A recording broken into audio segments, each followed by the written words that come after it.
Gallbladder পাথর চিকিৎসা না করে দীর্ঘদিন ধরে রেখে দিয়েছেন, সেক্ষেত্রে কিন্তু অনেকগুলি অ্যাডভার্স এফেক্ট এখান থেকে হতে পারে। লং স্ট্যান্ডিং ক্ষেত্রে গলব্লাডার পাথর আনট্রিটেড থাকলে সেক্ষেত্রে গলব্লাডার ক্যান্সার হওয়ার সম্ভাবনাও থাকে। গলব্লাডার পাথর ডিটেক্ট হলেই তাড়াতাড়ি রেসপেক্টিভ ডক্টরকে দেখান, কনসাল্ট করুন এবং চিকিৎসা করিয়ে নিন।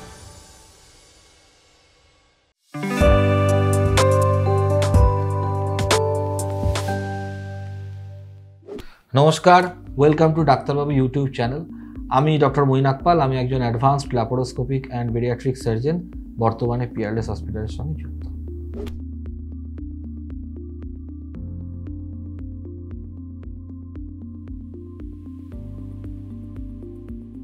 আজকে আমাদের যেটি আলোচনার বিষয় সেটি হচ্ছে সার্জারি ছাড়া কি গলব্লাডারের পাথরের অন্য কোনো সমাধান আছে? আমি এক কথা যদি উত্তর দিই তবে না।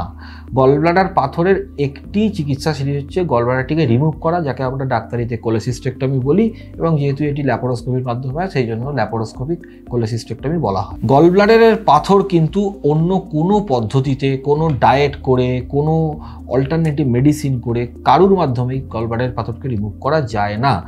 এবং এই গলব্লাডারের পাথর কেউ যদি রিমুভ না করে রেখে দেন, অনেক ক্ষেত্রে আমরা পাই অনেকের পরামর্শে পেশেন্ট গলব্লাডারের পাথর চিকিৎসা না করে দীর্ঘদিন ধরে রেখে দিয়েছেন, সেক্ষেত্রে কিন্তু অনেকগুলি অ্যাডভার্স এফেক্ট এখান থেকে হতে পারে।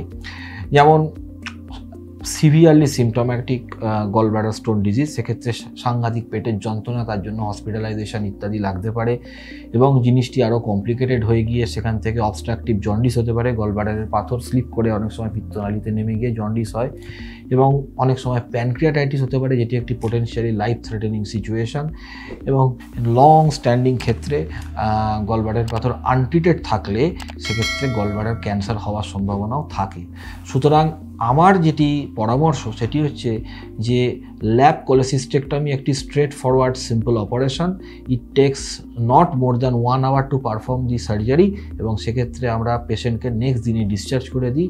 সুতরাং এত সহজ সমাধান থাকার জন্য সাধারণ মানুষের ক্ষেত্রে আমার একটিই উপদেশ, সেটি হচ্ছে যে গলব্লাডারের পাথর ডিটেক্ট হলেই আপনারা যথা সম্ভব তাড়াতাড়ি রেসপেক্টিভ ডক্টরকে দেখান, কনসাল্ট করুন এবং চিকিৎসা করিয়ে নিন, যাতে করে সেই ভবিষ্যতের বিভিন্ন জটিল জটিল সমস্যা এবং লাইফ থ্রেটেনিং সিচুয়েশান অ্যারাইজ না করে। আজকে আমার বক্তব্য এই পর্যন্তই।